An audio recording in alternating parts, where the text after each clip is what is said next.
Assalamualaikum warahmatullahi wabarakatuh.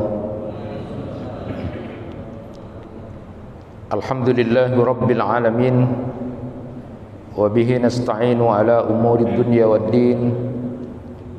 Ashhadu an la ilaha illallah wahdahu la syarika lah, wa ashhadu anna Muhammadan abduhu wa rasuluh.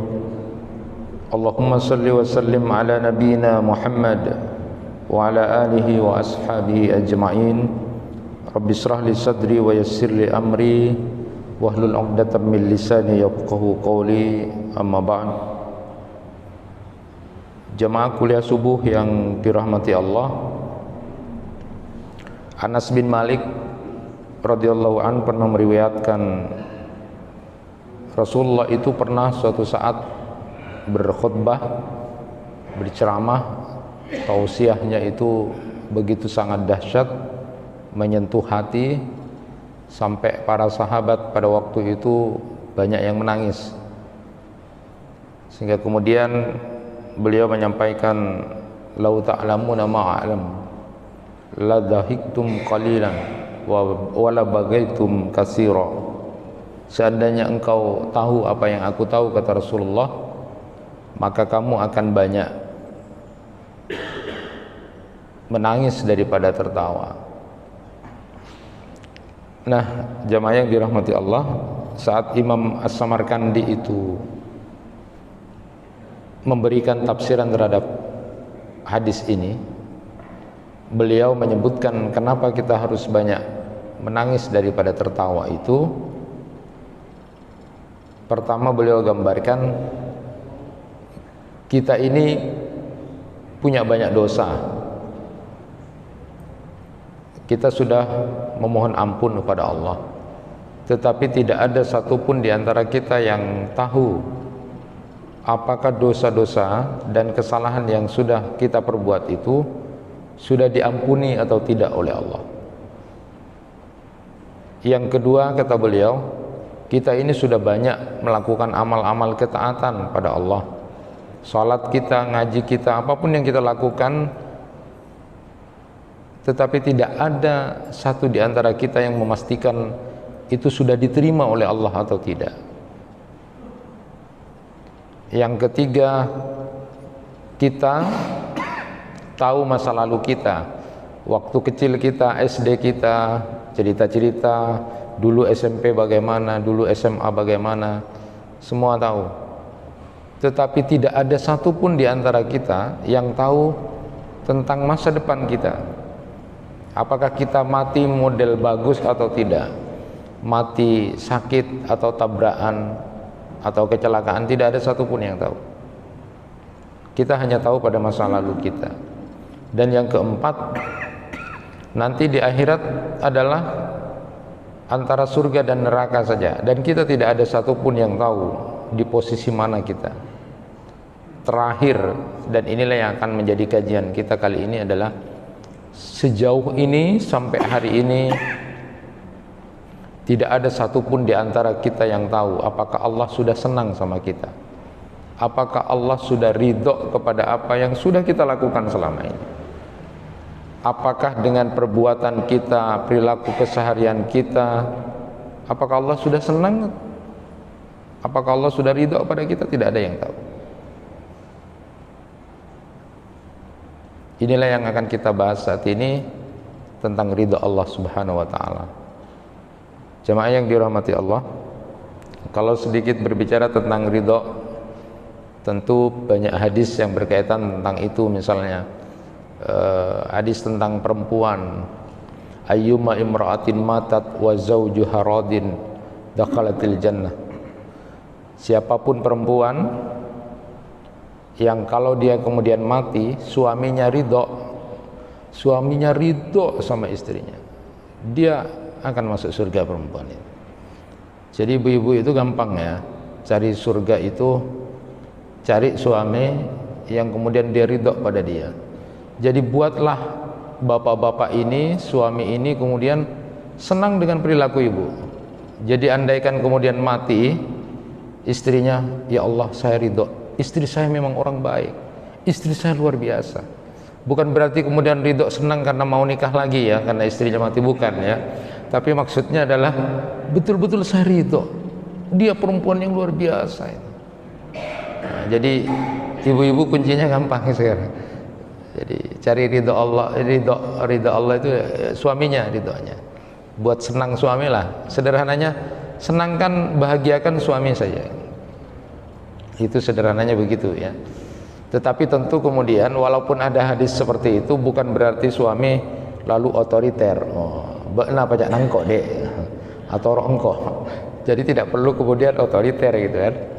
Karena perilaku seperti itu juga tidak baik. Al-Quran juga memberikan gambaran wa ashiruhunna bil ma'ruf. Allah memerintahkan kepada para suami itu kemudian berbuat yang baik kepada istrinya. Jadi sejauh itu pula maka seorang suami yang baik adalah membahagiakan istrinya. Maka dalam hadis itu disebutkan bahwa nanti suami yang tidak adil pada istri-istrinya jalannya miring itu ya, jalannya miring. Jadi berat, hati-hati juga. Jadi walaupun diberikan kepada suami ya ridho itu, maka bukan berarti kemudian suami boleh melakukan hal-hal yang jelek.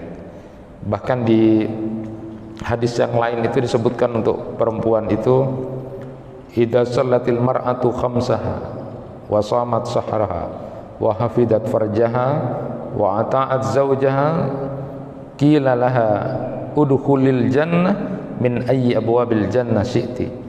Jadi kalau seorang perempuan itu salatnya sudah bagus, salat 5 waktunya bagus, puasanya sudah bagus, dia bisa menjaga kehormatan dirinya, lalu kemudian dia taat sama suaminya, nanti akan disuruh pada perempuan itu, masuk surgalah kamu dari pintu surga mana saja yang kamu suka.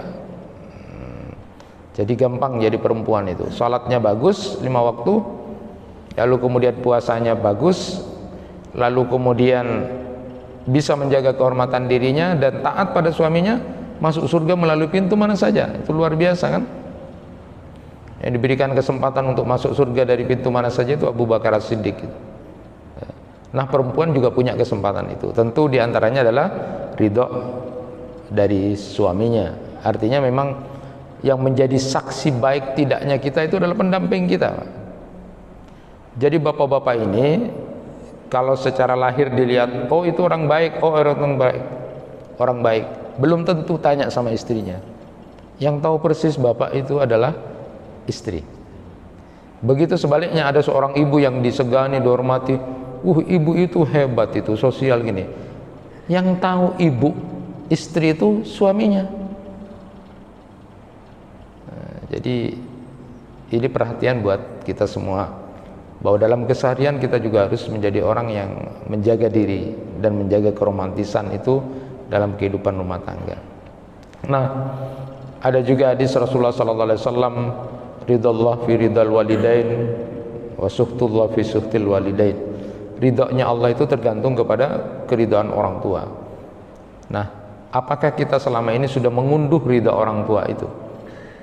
Kalau saya kemarin menyampaikan tentang surat Al-Isra ayat 23 dan 24. Wa qada rabbuka alla ta'budu illa iyyah wa bil walidaini ihsana imma yablughanna indakal kibara ahaduhuma aw kilahuma fala taqul lahumā uff wa la tanharhuma wa qul lahumā qawlan karīmā. Itu ayat 23 surat Al-Isra itu saja untuk mengunduh ridha dari Allah dengan keridhaan orang tua itu luar biasa. Makanya di situ disebutkan ketika ada perintah, Allah sudah menetapkan tidak boleh menyembah kecuali kepada Allah. Lalu kemudian Allah menyebutkan, dan dengan orang tuamu maka berbuatlah yang baik. Tiba-tiba Allah menyuruh berbuat baik setelah sebelumnya memerintahkan untuk beribadah kepada Allah. Ada apa di balik itu? Secara sederhananya adalah Allah yang menciptakan alam semesta ini, sedangkan yang membuat kita adalah orang tua kita. Allah yang memberikan rezeki terhadap alam ini, seluruh makhluk, yang membiayai kita sejak dalam kandungan itu sampai besar menikah adalah orang tua kita. Allah yang mengatur alam ini, mendidik alam ini adalah Allah. Sedangkan kita yang mengatur, mendidik dari sejak kecil, diajari berjalan, berbicara adalah orang tua kita. Maka wajar kalau kemudian di ayat ini kemudian salah satu hikmahnya adalah orang beribadah kepada Allah bagus, tapi dia kok bermasalah dengan orang tuanya, apalagi durhaka pada orang tuanya, tidak akan ada gunanya. Jadi mengunduh ridha orang tua itu. Nah, disebutkan di situ kalau pakai kalimat wabil walidaini ihsana, wabil walidain. Jadi pakai huruf jarnya itu bi. Ya, tidak ilah, tidak li. Ya, ada salah satu hikmah ulama tafsir itu menyatakan kenapa tidak wa ilal walidaini, dan kepada orang tua. Kalau ilah itu ada jarak. Ana adhabu ilal madra, ana adhabu ilas suq misalnya. Berarti saya pergi ke pasar, berarti ada jarak kalau pakai ilah. Allah tidak menginginkan antara orang tua dengan anak itu ada jarak. Harus ilsok, harus dekat, harus ilsok, seperti perangko dan amplop. Jadi ilsok, Allah mengendaki gitu. Tidak ada jarak antara orang tua dengan anak. Makanya bukan wa ilal walidain atau walil walidain, karena kalau li itu berarti ada nilai materi yang bisa disebutkan di situ oleh salah seorang mufassir itu. Jadi kalau anaknya nanti kebetulan tidak mampu, miskin, apakah tidak boleh berbakti sama orang tua? Atau banyak sekarang orang tua punya mantu dinilai mantu nangkok seria, saya seneng abri-bri, yang situng apa roh tak tahu abri. Akhirnya kan nanti bakti pada orang tua itu dinilai dari banyaknya materi. Dan Allah bukan begitu, bukan begitu. Orang tua kadang-kadang kan gitu, mantunya yang gini-gini atau anaknya yang gini-gini disenengi, yang suka ngasih-ngasih, yang satunya karena tidak punya kere, kan kasihan. Seolah-olah bakti kepada orang tua itu dinilai dari materi. Maka disebutlah dengan wabil walidain. Walid itu orang tua kandung. Kalau abun dan ummun itu bisa kandung, bisa tidak. Jadi orang tua angkat misalnya bisa bilang abi, umi. Tapi kalau walid itu orang tua kandung. Nah, terhadap orang tuamu itu ihsana, jauh lebih baik sebenarnya. Perbuatannya jauh lebih baik. Bukan hanya berbuat baik sama orang tua, harusnya jauh lebih baik. Tetapi sama sekali kita tidak bisa untuk menjadi anak yang kemudian baik sama orang tua itu. Jangankan lebih baik saja belum tentu. Karena ihsan itu lebih, kalau adil itu kan sama, satu dikasih satu. Nah, sama orang tua itu jauh lebih baik. Tapi kita tidak bisa begitu. Saya beri contoh aja secara sederhana pada anak-anak itu. Kalau misalnya waktu kita balita umur 1 tahun 2 tahun, jam 2 bangun, jam 3 bangun, BAB, pipis, itu tidak ada orang tua yang kamu lalu bilang sama anaknya, "Mbak, Nana tak tahu engkau ngantuk, tidak laku nah." Terus kemudian dipukul anaknya, "Ambu cek BAP malam," atau nangis. Tidak ada yang begitu, tapi dengan kasih sayang. Padahal itu per jam, 2 jam, bapak dan ibu mengalami itu.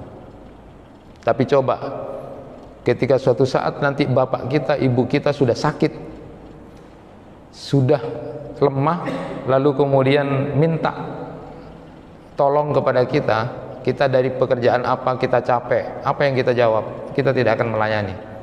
Capeklah masih saya. Maka saya bilang sama murid-murid saya itu, kamu nak, kalau kamu selama tidak mau mati, artinya kamu masih bisa jalan, jalan walaupun kamu capek. Untuk membalas orang tua itu tidak ada batas.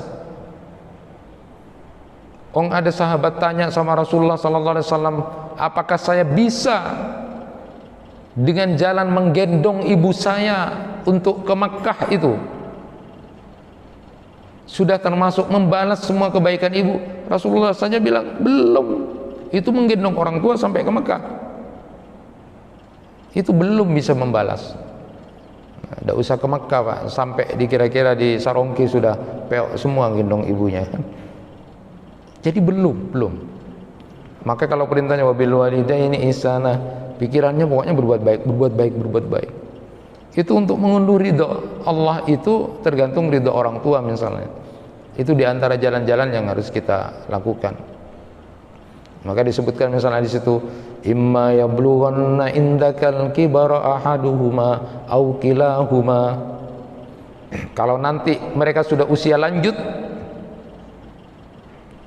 di dalam pemeliharaanmu itu dalam usia yang lanjut, ya, maka Imam Al-Qurtubi itu menyatakan penekanan berbakti kepada orang tua itu dilihat pada waktu orang tuanya sudah sepuh, pada waktu orang tuanya sudah lanjut usia.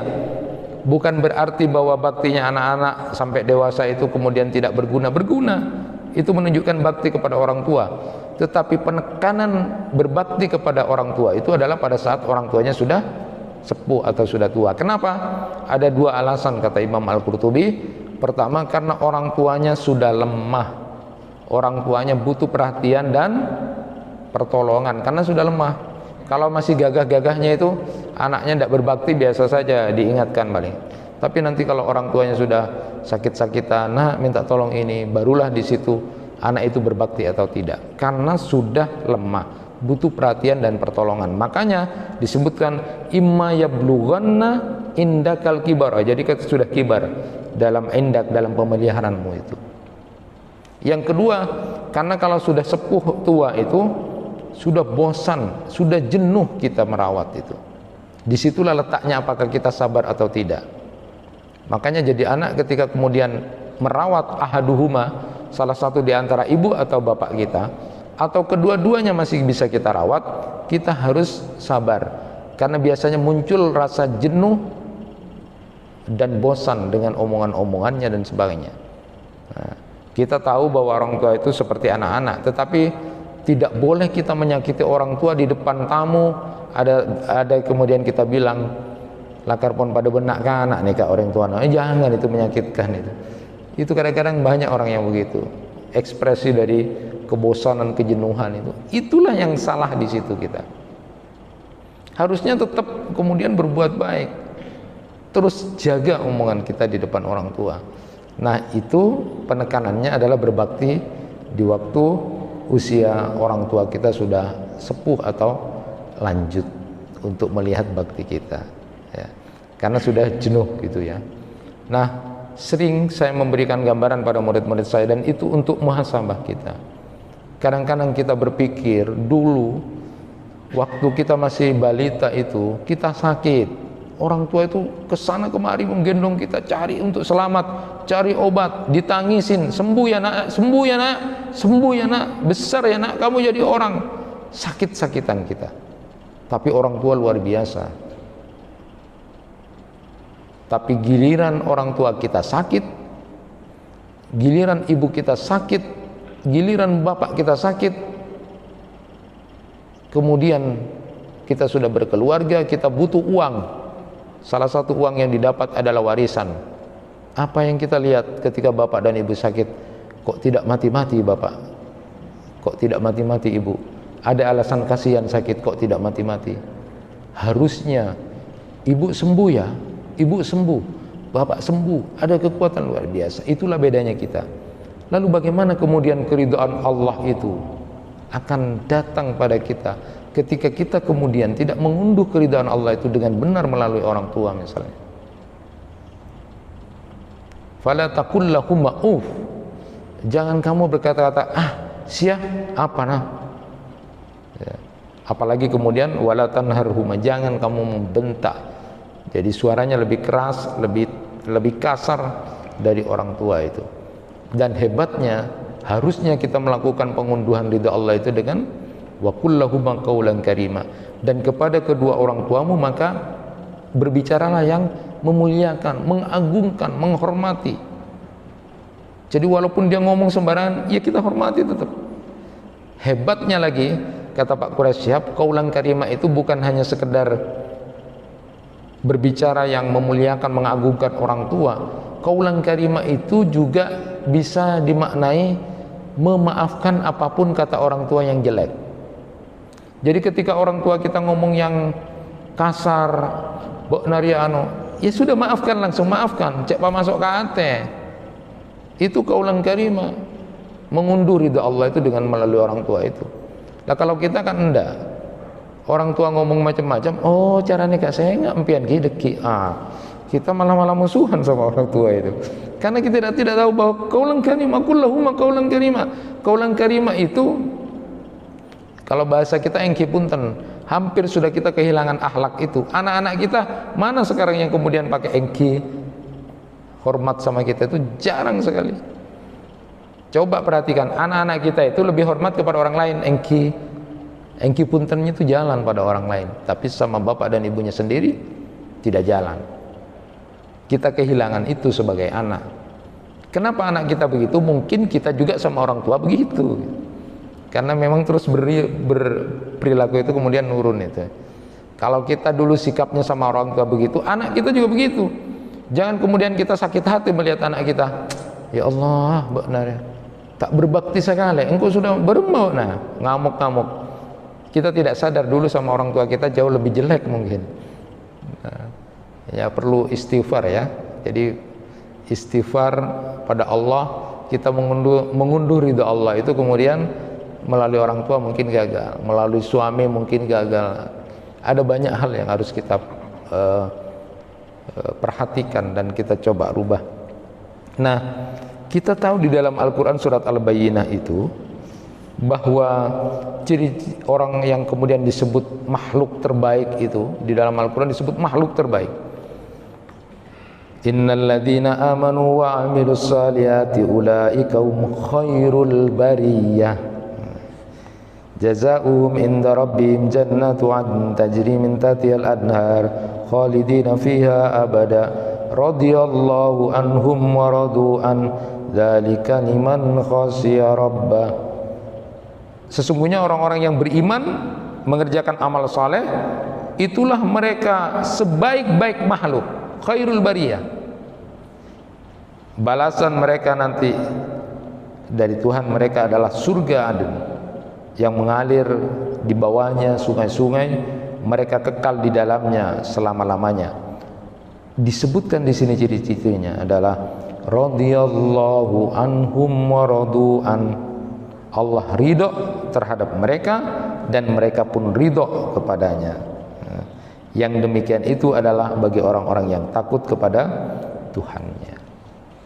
Jadi cirinya adalah orang yang disebut sebagai sebaik-baik makhluk yang nanti dia akan mendapatkan surga itu adalah cirinya adalah Allah ridho kepada mereka dan kemudian mereka ridho kepada Allah. Apa maknanya di situ?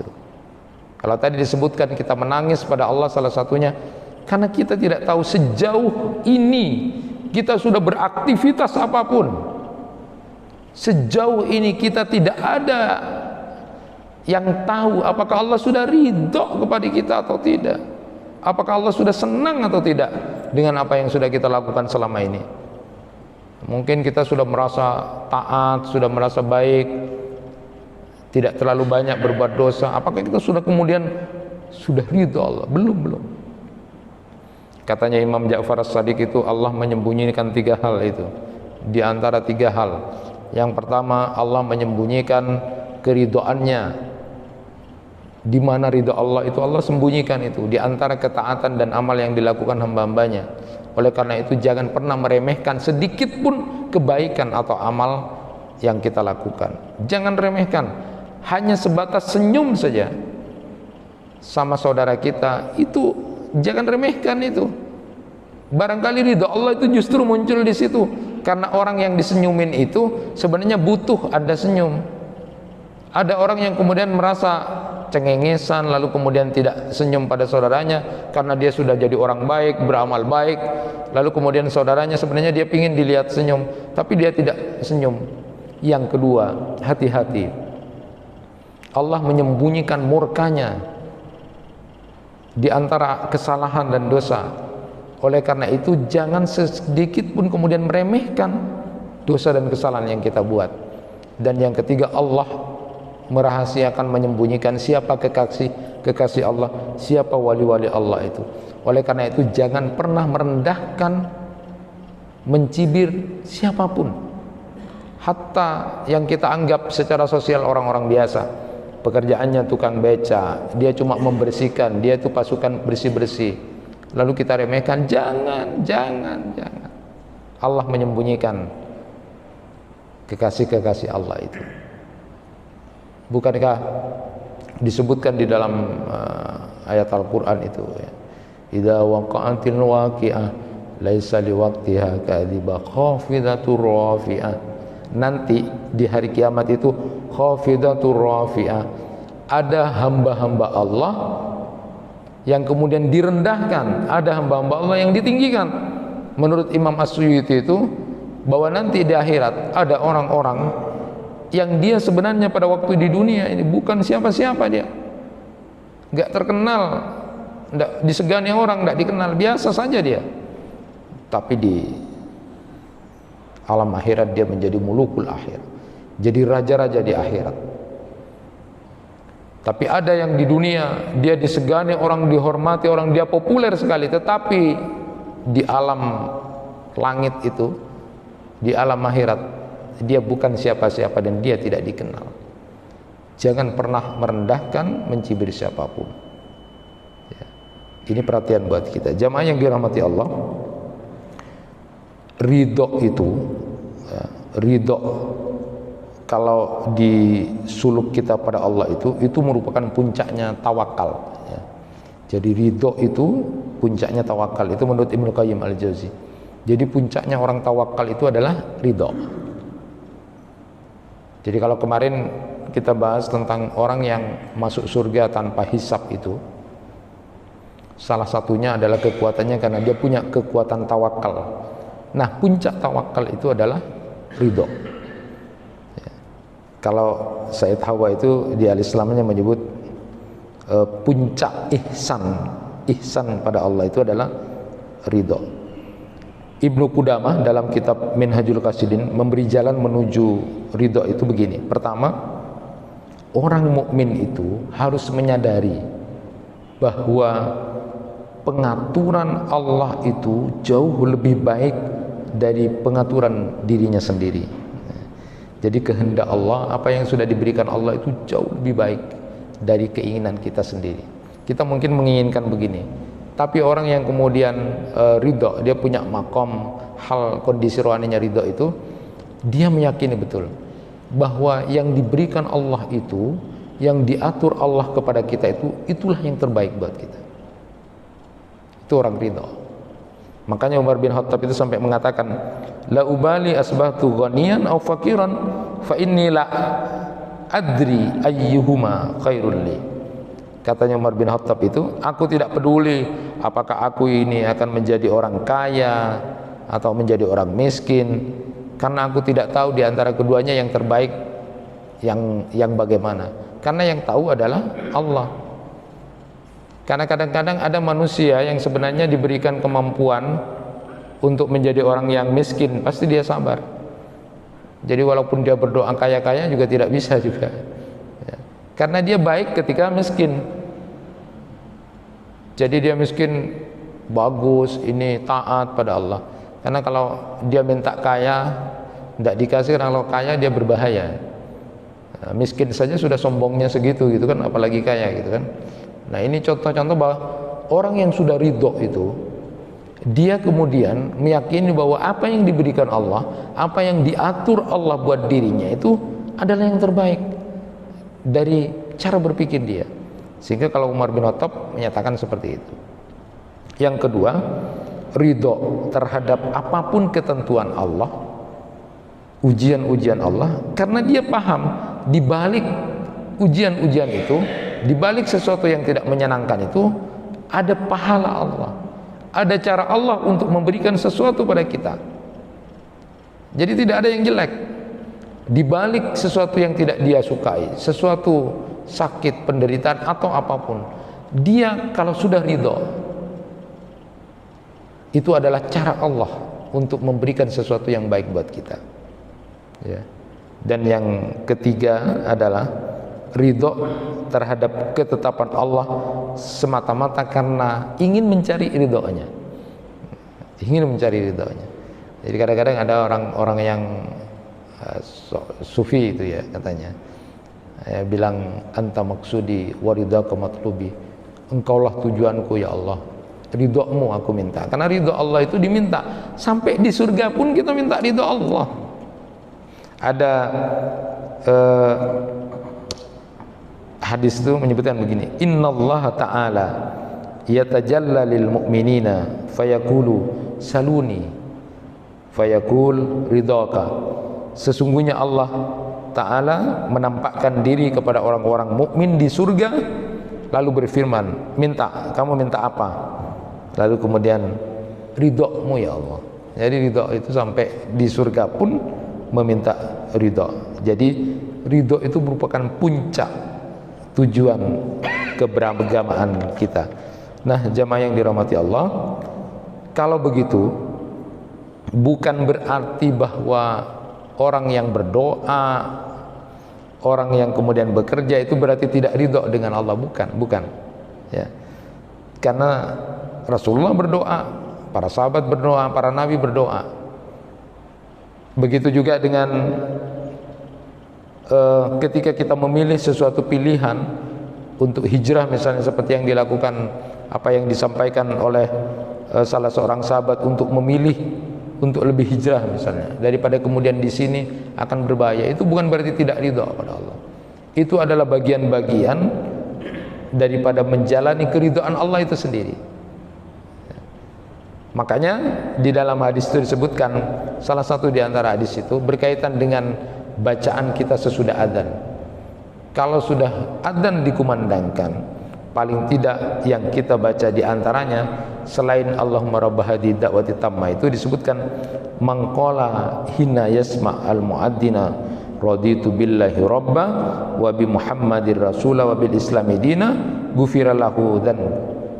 Siapa orang yang kemudian setelah muadzin mengucapkan adzan sudah la ilaha illallah, lalu kemudian dia menyatakan raditu billahi rabba wa bi muhammadir rasula wa bil islami dina, maka dosa-dosanya akan diampuni. Kalau yang bersalawat tadi Allahumma rabb hadhihi da'wati tamma itu keutamaannya Rasulullah halalkan syafaatnya. Ya, maka saya selalu menyatakan orang yang mau dapat syafaat Rasulullah itu cirinya atau tandanya, salah satu tandanya adalah saat adzan dia dengarkan adzan, dia jawab adzan lalu kemudian bersalawat kepada Rasulullah. Itu ciri orang-orang yang gila terhadap syafaat Nabi. Karena Rasulullah menyatakan siapa yang begitu mendengarkan lalu bersalawat, berdoa seperti itu, halat lahu syafaati, aku halalkan syafaatku, kata Rasulullah. Kalau ada orang yang menyatakan gila kepada syafaat Nabi, tapi kemudian pada saat adzan dia tidak peduli, dia tidak ke masjid, maka bisa jadi dia sebenarnya tidak benar dalam pengharapan itu.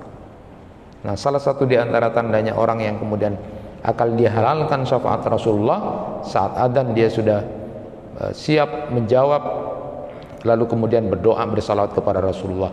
Apalagi kemudian ditambah dengan mengucapkan raditu billahi rabba wa bi muhammadin nabiyya wa rasula wa bil islami dina. Itu ditambah begitu, Allah akan ampuni dosa-dosanya. Jadi setiap saat ada banyak waktu untuk kemudian ya, kalau sekarang SOP-nya gitu, SOP-nya untuk dihapus dosa dan kesalahan kita sudah banyak dan jelas. Tinggal kita mengunduh keridhaan Allah Subhanahu wa taala. Karena di situ ada kalimat saya ridho. Saya ridho Allah itu Tuhan. Saya ridho Nabi Muhammad itu adalah utusan Allah. Saya ridho Islam ini agama. Jadi pernyataannya itu diulang-ulang setiap adzan itu, setelah selesai adzan, saya ridho Allah Tuhanku. Saya ridho Nabi Muhammad adalah nabiku. Saya ridho Islam ini agamaku. Nah, orang yang mengucapkan ini luar biasa, dan itu diulang-ulang. Bisa menjadi zikiran pagi dan petang, bisa juga setelah selesai adzan. Supaya kita kemudian meraih, mengunduh, menyatakan diri, mempersaksikan di hadapan Allah, saya ridho ya Allah. Makanya kalau ada hadis Nabi yang menyebutkan malam yarda bi qada'i falyaltamis rabban siwaya, siapa yang tidak ridho dengan ketentuanku, cari saja Tuhan selain aku. Ekstrim itu Pak, keras. Kalau tidak ridho dengan ketentuanku, cari saja Tuhan selain aku. Tuhan kok begini saya, kok tidak begini-begini, kok masih begini-begini, cari saja Tuhan selain aku. terakhir saya ingin sampaikan apa yang disampaikan oleh Abu Ismail Al-Harawi itu dalam Manazilus Sairinnya. Ada 3 derajat ridho itu. Pertama, ridho pada Allah sebagai Rabb dan membenci ibadah kepada selain Allah. Yang kedua, ridho terhadap takdir Allah. Dan yang ketiga itulah ridho pada ridhonya Allah. Nah, saya ingin sampaikan sedikit. Jadi yang pertama adalah ridho pada Allah sebagai Rabb dan membenci ibadah kepada selain Allah. Jadi kuat, ketauhidannya kuat kepada Allah. Dia cuma ridho Allah sebagai Tuhannya, tidak ada yang lain. Tidak ada sedikit pun di dirinya itu mistik, ke dukun, pakai jimat, ke orang pintar, tidak ada sedikit pun itu. Orang yang sudah tingkatan punya derajat ridho itu adalah dia sudah pada Allah. Dia ridho Allah yang mengatur dirinya. Dan yang kedua, ridho terhadap takdir Allah. Ini yang paling luar biasa, ridho terhadap takdir Allah. Bahkan ridho ini dapat menjadi besar dengan 3 syarat. Yang pertama, dia adaptif terhadap keadaan apapun yang diberikan Allah. Yang kedua, dia tidak pernah berbuat bermusuhan dengan manusia. Dia tidak pernah bermusuhan dengan siapapun. Dan yang ketiga, tidak meminta-minta dengan merengek-rengek pada makhluk. Disebutkan dalam hadis, walladzi nafsi biyadihi la ya'khudha ahadukum hablahu fayahtabata ala dhahrihi fayatasaddaqa bihi 'alan nas khairun lahu min ayyatiya rajulan fayas'alahu a'tahu aw mana'ahu. Demi diriku yang ada di tangannya, kata Rasulullah sallallahu alaihi wasallam, salah seorang di antara kalian mengambil seutas talinya lalu dia memanggul kayu bakar di atas punggungnya dan menjualnya kepada manusia, itu jauh lebih baik daripada ia meminta-minta, menerima atau menemui seseorang lalu meminta-minta kepadanya diberi atau tidak diberi. Jadi orang yang kemudian ridho terhadap takdir Allah itu, kemudian dia jauh lebih baik bekerja dengan tangannya sendiri, dengan usahanya sendiri, daripada kemudian dia datang meminta-minta pada orang, merengek-rengek pada orang diberi atau tidak. Itu orang yang kemudian ridho terhadap takdir Allah Subhanahu wa taala. Dia mencari, tidak cuma meminta-minta, tidak merengek-rengek lalu kemudian tidak kemudian kepada Tuhan menyalahkan, tidak. Dia ridho terhadap apapun yang diberikan Allah. Dan ini memang makom yang puncak paling tinggi, dan kita memang tidak sesederhana itu untuk berbicara tentang keridhaan Allah itu. Kita cari ridha Allah di beberapa tempat. Istri pada suaminya, anak kepada orang tuanya, keridhaan Allah dengan perilaku ketaatan. Carilah ridha Allah itu. Derajat pertama adalah Allah, ridha kepada Allah. Kita ridha sebagai Rabb kita, pengatur kita apapun. Dan yang kedua, ridho kepada takdir Allah Subhanahu wa taala. Dan yang terakhir itu adalah ridho pada ridhonya Allah. Saya mengakhiri kajian kali ini dengan membacakan hadis Rasulullah sallallahu alaihi wasallam, min sa'adati ibni Adam istikharatuhullahu wa min sa'adati ibni Adam ridahu bima qadahullah wa min sikwati ibni Adam sakhatahu bima qadallah wa min sikwati ibni Adam tarkuhu istikharatullah azza wa jalla. Rawahu Ahmad wa Tirmidzi. Di antara kebahagiaan anak Adam itu adalah memohon pilihan yang terbaik kepada Allah. Dan di antara kebahagiaan anak Adam adalah ridhonya kepada apa yang ditetapkan Allah. Sedangkan di antara penderitaan anak Adam adalah marahnya kepada apa yang ditetapkan Allah. Dan di antara penderitaan anak Adam adalah tidak mau memohon pilihan yang terbaik pada Allah. Jangan pernah marah sama Allah, bersangka baiklah pada Allah. Bahkan di dalam hadis disebutkan, kamu mau mati pun harus bersangka baik kepada Allah. kalau kamu ingin mendapatkan ridha Allah. Kurang lebihnya mohon maaf. Assalamualaikum warahmatullahi wabarakatuh.